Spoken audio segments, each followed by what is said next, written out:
In the middle of the Pacific Ocean lies a breathtaking paradise. Over 2,000 small islands surrounded by coral reefs, turquoise oceans, waterfalls, beaches, and abundant marine life. Each Pacific island tells its own story, but tonight we will focus on one special island, the island of Palau, a breathtaking paradise. Palau is part of the Federated States of Micronesia. The official language is English and is home to about 18,000 people, living in tropical temperatures averaging about 86 degrees Fahrenheit. Palau is completely surrounded by the Pacific Ocean, but despite its remote location, it's rich in World War II history and has a diverse and distinctive local culture. People from all around the world come to enjoy its beaches, rock islands, and dive sites. One of the most popular tourist spots is called Jellyfish Lake, where you can swim with the harmless green jellyfish. Tonight, we will learn more about Palau and its endless possibilities.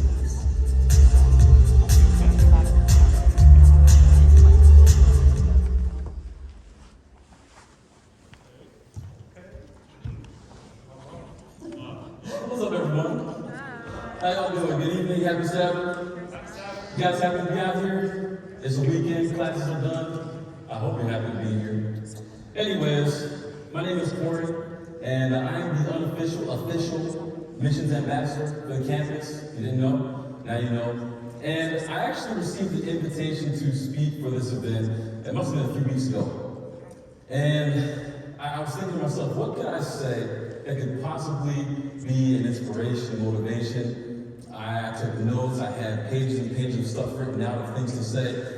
And over the last couple of days in particular, I had to scrap everything because there was one question that I just couldn't get out of my mind. And that question was, why am I here?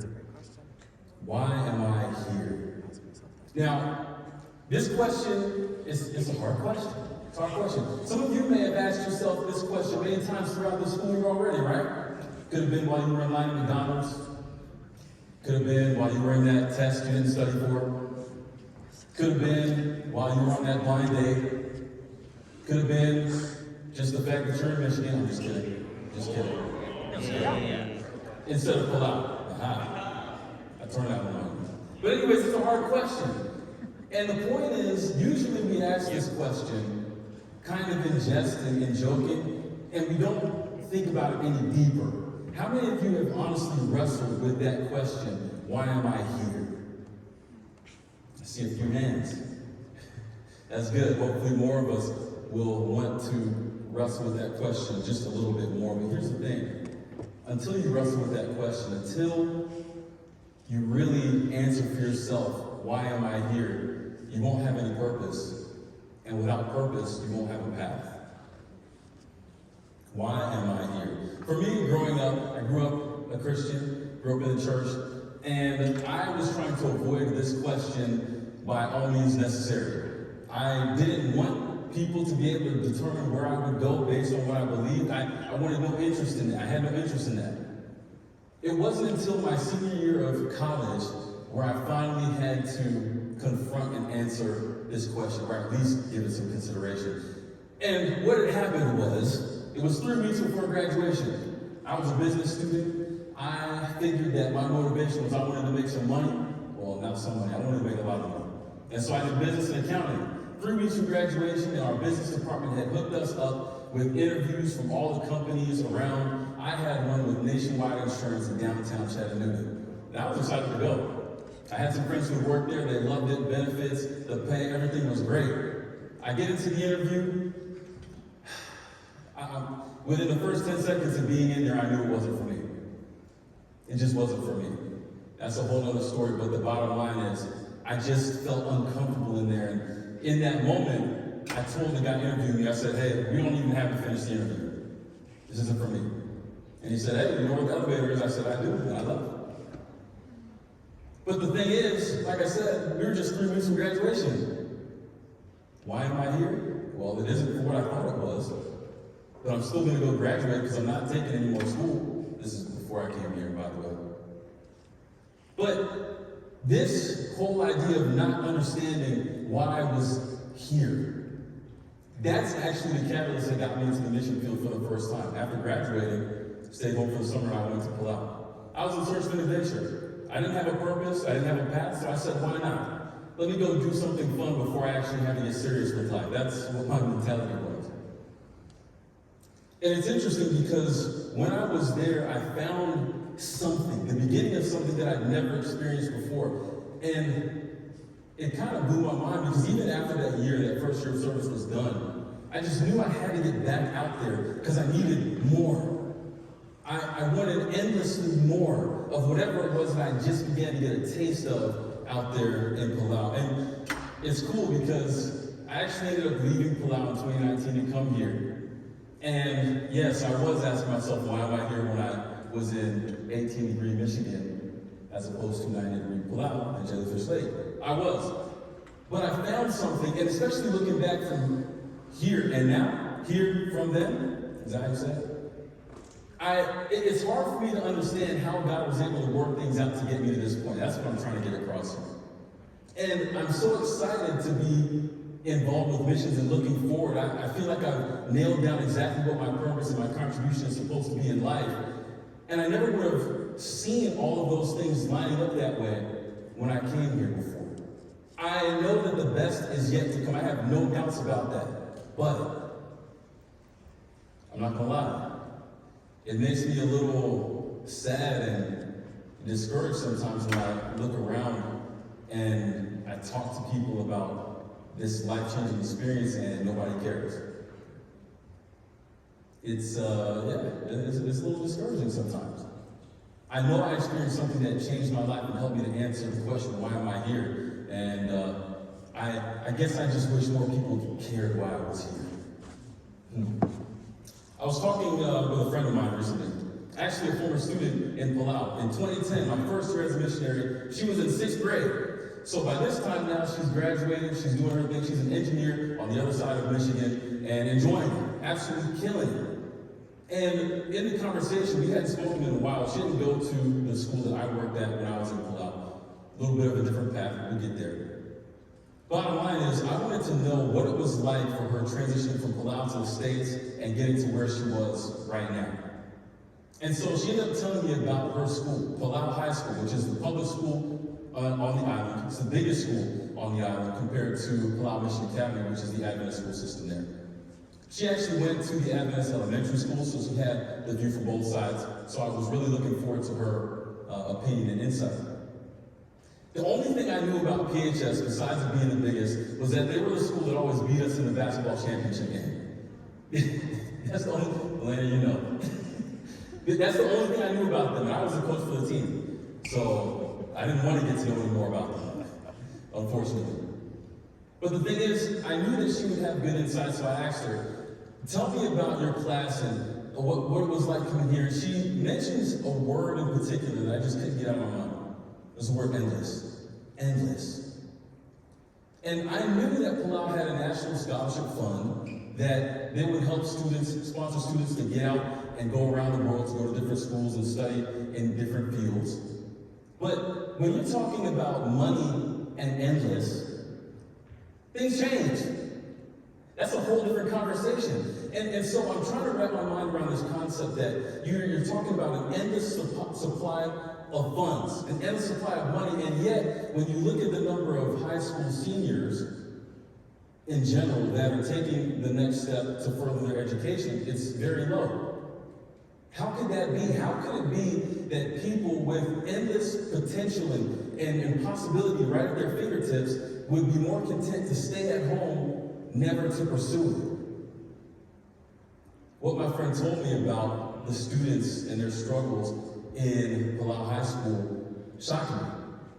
She mentioned how some of the students there are pretty much the parents for their younger siblings. She mentioned how some of the kids there just showed up to get the free lunch, which she said wasn't even that great, but they showed up for the free lunch because they couldn't count on a meal at home. She mentioned how some of the students would be lucky to see their parents every 3 or 4 days because you didn't know what they may have been doing. It's crazy. There's one thing in particular that really shook me. A semester at PHS costs $10. How many of you got $10 in your pocket right now? If you work for an hour, how much money you make? Okay? 1 hour, right? A semester at the school costs $10. And some students had to drop out because they couldn't afford it. That's crazy. When you think of what we do at $10 and you put it in perspective, things change. Things change. And as she was telling me this, I began to understand why. How could somebody who's just worried about making sure their younger siblings get something to eat, worry about endless potential in the future?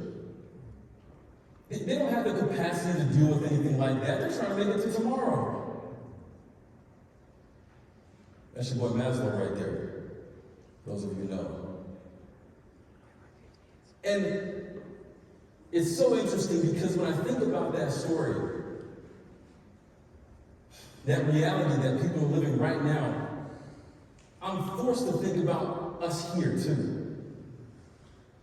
Is it possible that we have access to an endless potential future, and because we're so focused with the basics, we may never experience it?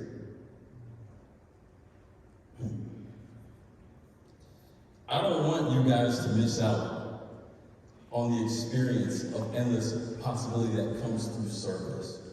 I don't want you to miss out on that opportunity. Why am I here? You know, too often our experiences and our presence is defined by the things we dislike as opposed to the things we pursue. Right? Let's take a look at our campus for a second. We have an all-you-can-eat cafe. And some people find a way to complain about that. When around the world and in our country, there are people who have no food, no guarantee of any kind of food. They wish they had somewhere to show up that they could eat whatever they wanted to. How about evening accountability? Oh, that's right, I am one of the deans. Yes, you guys have to make sure that your record is accounted for every night. If you're going on an OB, you got to submit it right, you got to do that kind of stuff. And we take that for granted. Yes, I said for granted. There are people around the world who nobody cares if they're coming home after they leave. There are people around the world that they don't have somewhere to come back to. They don't have anyone checking in. You take it for granted. It's a perspective thing. I mentioned OBs, right? Hopefully no one in here is on residence hall probation. Lord have mercy. But if you are, the only OB you can sign out to go is home. Oh, we'd be so upset that the only place we can go is home. Some of us might just say we're going home and go somewhere else. That's another story. You think, no, come on now. And yet, some people in this world have no home to go to, even if they were required to go there. It doesn't exist for them. Professors in classes, it's hilarious to me that some students show up in the class trying to teach the teacher. We take that for granted. Classes? Why do I have to take this class? Why do I have to read all these books? You want me to write something? What? And yet, around the world, there are schools that aren't even in operation because there are no student missionaries to go and help run the schools. So there are people out there dying to just be able to read a book. They wish they knew how to read. They wish they knew how to write. They would do it till the cows come home if they could. And we're just tired of reading that next page. It's crazy, but perspective changes everything. Is complaining what we're here for? Or is it possible that we could be here for something more? Something endlessly more? You know, just outside of this building, this awesome building, there's a statue. The statue is of a man named John Nevins Andrews and his 2 kids. And this statue is a symbol, it's a monument to the mentality of serving others. And there's a quote right across the front of that statue. Who can tell me what it says?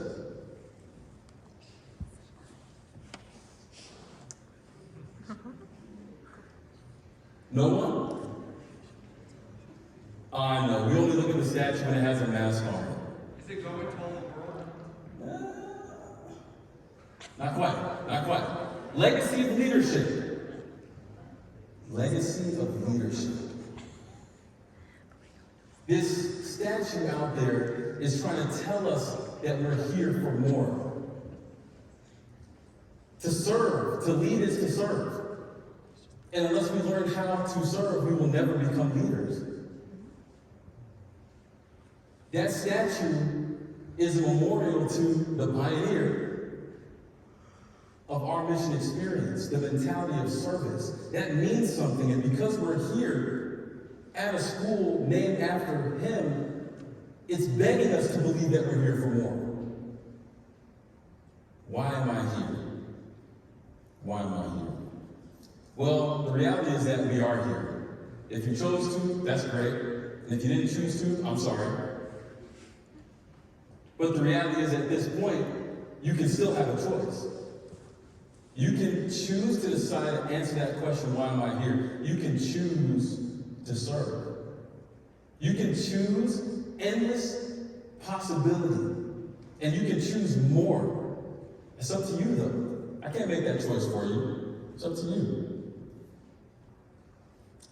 But if there's anything, I just refuse to believe that all of us here and on campus and all of us, I refuse to believe that you guys are okay with just doing enough. I refuse to believe that you guys are okay with just being enough. I just can't believe that you guys are just all right just existing. If that's all we're trying to do is just exist, that's a pretty low-level, lackluster living. Is it possible that we could have more? Obviously, the answer is yes. And some of you may think, well, I already have it all. Why do I need to go serve? Why should I even consider taking the time away to do that? I don't need that. You may think that you have it all, and you may think that you're on a track to gain it all, but some dude named Jesus actually had it all in a better way than we ever could, and he gave all to serve. It's amazing. It's amazing. What's our response to that? What's our response to that? And the fact that we're here in church on a Friday night, bringing in the Sabbath, I'm even standing here in the cross. It's amazing. But the point is, we could be in the right place at the right time, doing the right things, and doing them well, and still miss the point. I don't want you to miss the point. I don't want you to miss the point. We could be here at Andrews learning to do whatever we can and at high levels. Some of you who are nursing students, you can learn how to be a great nurse here. You can learn how to be a great biologist here. You can learn how to be a great architect here. You can learn how to be a great scientist. You can even learn how to be a great pastor here. But don't miss the point. Don't miss the point. Because if in all that learning you never learn to serve, all that learning is not going to do anyone very much good. World Changers is not a badge that you got from showing up to Andrews. It's not. You cannot change the world if you've never experienced change. You can't make a difference in the world if you're not willing to experience something different. You agree or not? You know, this whole calling to step up to this world-changing mentality of service, it seems very high, it seems endless, and it is. For some of us, we may wonder, why is this, again, something that I need to do? I hear you, but I have no interest. There may be doubts of our qualification and why we're even worth doing that. You may have all of those different questions, and that's okay. It's okay. Because at the end of the day, I'm a sinner. We're all sinners, and guess what? Our natural tendency is to serve self. It's a natural response. As long as we're aware of that, then we can make the adjustment. It's okay to be aware of that, and it's okay to wrestle with that. Each of us have our own different experiences, and that's okay. But the good news is that there's a promise given specifically for this challenge to help us to do endlessly more than we think we're capable of. If you have a Bible, turn to Ephesians 3 and verse 20. Now, the funny thing about this verse is that it's always taken out of context. Now unto him who is able to do exceedingly abundantly above all that we ask or think, according to the power that works in us. You've heard that one before, right? But I'm sure you've heard it in relation to my prosperity, my increasing money, my better life, that I will do well on my tests, right? This verse always gets mentioned for me, never for the others. It never gets mentioned in the context of service. And the crazy thing is, the context it was delivered in and spoken in was service. And in fact, this verse is given because Paul is trying to answer the question, why am I here? Not only to the Ephesians that he's writing to, but to the Jews as well. It's incredible. If you read through this chapter, I encourage you to. Take a couple minutes. It won't take that long. You read through this chapter, and you find that Paul is talking about this mystery, this fact that he's been commissioned to go and share something about the love of God, the good news with everybody, people who are not like him. And he calls it a mystery, and he understands that to the Ephesians it's a mystery too, but why? Well, think about it. Were the Ephesians a part of God's chosen people initially? No. How had the gospel been treated when it came to reaching out to people who were not like God's chosen people? To the Ephesians, it didn't make any sense that God's love could be for them too. It was never shared with them as if it could be. How many people out there in the world feel like God's love is not for them because of how the people who have it have reacted? It was a mystery to them. And Paul is trying to convince them that he's here with good intentions and good reasons. He's trying to answer the question, why am I here? And what he acknowledges is that, look, it's hard for me to do this, and it's hard for you to understand it. But there's a power working in us that can make this thing possible. That can help me to serve exceedingly abundantly beyond all that I think, and can make you receive exceedingly abundantly more than you think you're capable of receiving. That's the point of that verse. I know I talk fast, my bad. That's the point of that verse. I encourage you, when you pray and you bring up that verse again, use it in the context of service and see what God is willing to do for you. We don't want to abuse this promise. We want to take advantage of it. And the thing is, the same way it applied to those people in that situation back then, it applies to us here now. It doesn't matter if you think you don't have what it takes to go and serve. It doesn't matter if you don't think you have what it takes to adopt the mentality of service.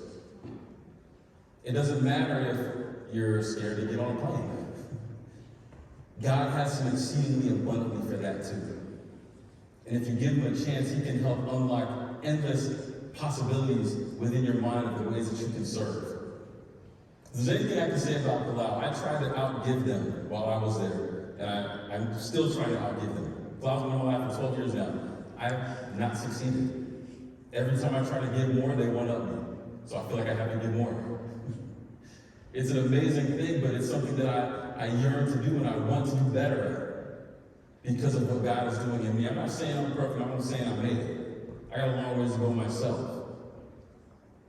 But if you give God a chance wherever you are, he can do amazing, endless things with your experience.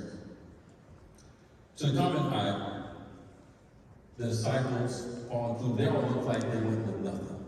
They were told not to carry this and that, and to the common eye, it looked like they didn't have anything. But to the people who received them and heard the words that they had to say, it was as if they received everything. Something amazing that you may not realize about your present experience right now is that the life that you're living, with its hardships, with its struggles, with its challenges, is a dream for somebody in a different context. It's hard for us to understand that here. But you show up with $10 in your pocket on the other side of the world and see how people respond.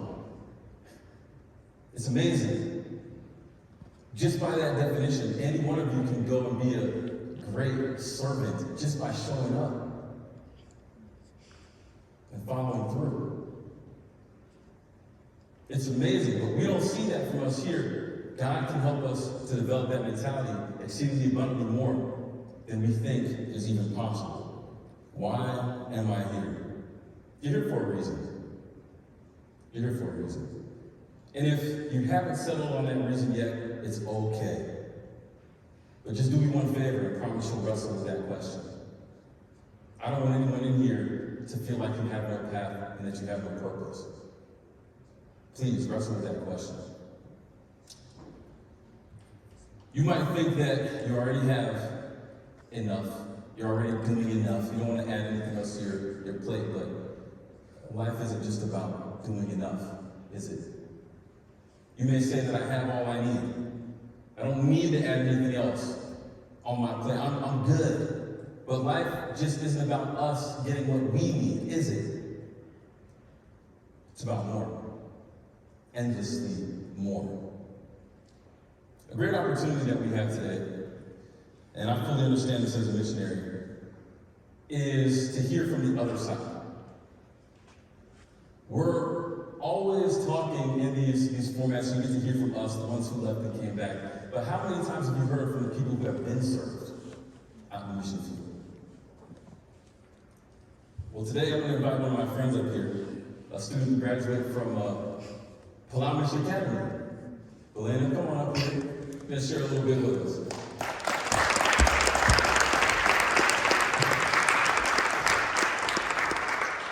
All right, Bhilanna, first of all, thank you for doing this. We both talked about being nervous before we got on the stage here. And it's true, we're both terrified, so bear with us. So, first question, what's it like living in Palau? Well, in terms of the weather, it's summer all year round, so 85 degrees Fahrenheit is like the common temperature. Humidity is at average is like 83%, so that's not really pleasant. However, you get the hang of it.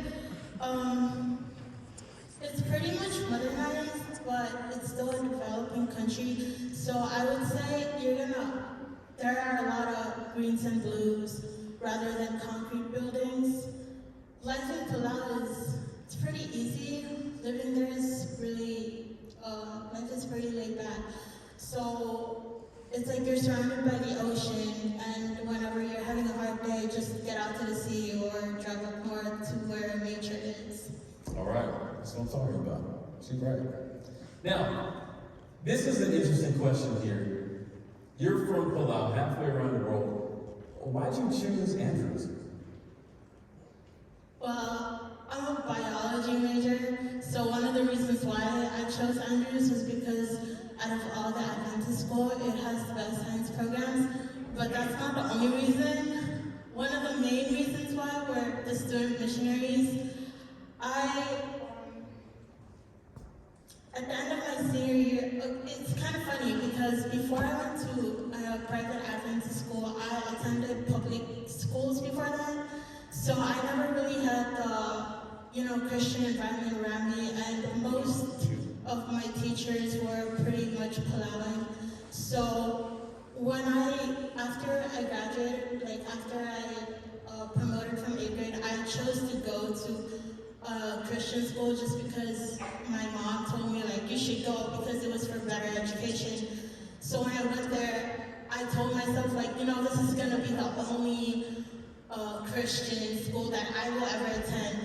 But then on my senior year, I told myself I want to be in this environment. So I made a choice to go to Christian school, but personally a Seventh-day Adventist school because of the student missionaries there that they really changed my life for the past 4 years. Oh, that's awesome. Talk about your thoughts on the idea of serving other people and the potential impact that it can have on them. I think serving is really important. I know a lot of people would think about it and then they think that they lack the experience too. But then that's the funny thing, most of the teachers I had, they all had that mindset that they weren't good enough to serve for God. But you made a point where you said hardships and journey is a dream to other people in a different context. The hardships that the student missionaries that taught me, to them, they were I'm having a hard day, and they were struggling with their journey with God, but what they didn't understand was that they were inspiring us to be like them. They journey to want to fix our relationship with God by watching them struggle every day, by just showing up. They made a big impact. That's so cool. I know I had some hard days out there. I'm glad to hear that. All right. Any experience in particular with student missionaries that inspired or changed your perspective?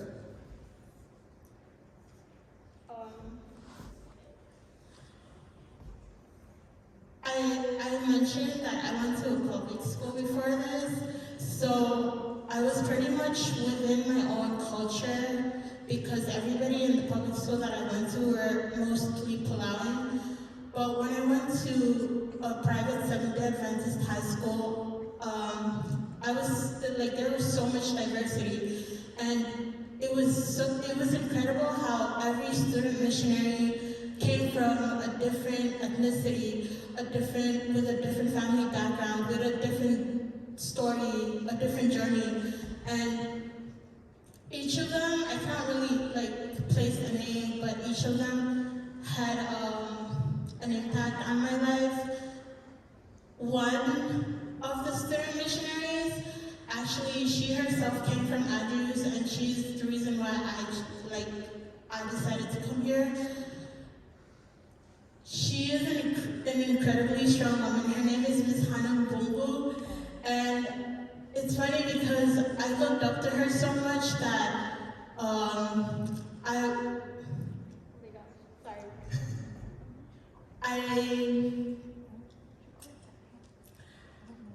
I decided like I wanted to be like her.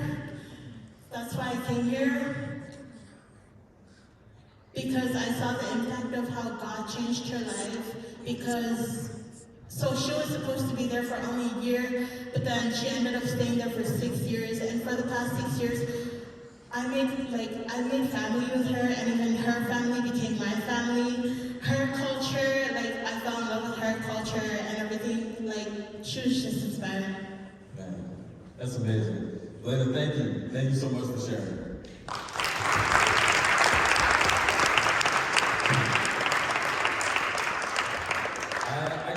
I get goosebumps hearing that. And just thinking about the stories that are waiting to be told that you all can have an impact in. You can't trade that for anything. It's worth it. It's worth it. I'm going to conclude with this. Going back to the conversation I had with my former student. She told me about a job interview where she was asked the famous question that all of you will hear at some point. Where do you see yourself in 5 years? Her answer was simple. I want 3 things. I want to be happy, I want to help others, and I want to help others be their best. That's it. Life's greatest joy and fulfillment comes through service. She figured it out. I hope that all of us can figure it out too. Take advantage of the opportunity that you have to experience endlessly more. Don't let it go by. Take up the challenge, take up God and His promise to change your mind and to change your life in a way exceedingly abundantly more than anything you can ask or think. Choose to go. Choose to serve. Thank you.